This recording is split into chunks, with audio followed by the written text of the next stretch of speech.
Hey people, this is Crazy Review 123, reviewing these two candies, Crunch and Butterfinger.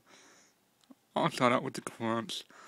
Well, it's my favorite candy because it's crisp, soft, cream wash, and has a very good taste to it. It's one of my all-time favorites, and I'm a big fan, so this candy would be good for Halloween. Like if you have old trick-or-treaters that want to have some with, that would be pretty good.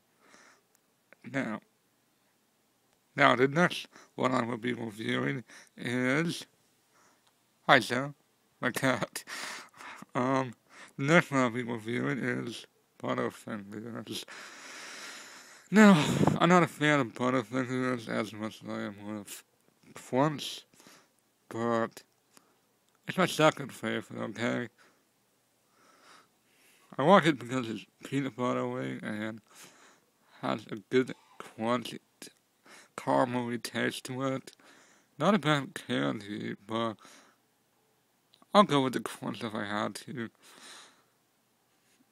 So, I'd recommend these for Halloween, especially for those trick-or-treaters. What? Happy Halloween, and Crazy with you. 1, 2, 3. Out.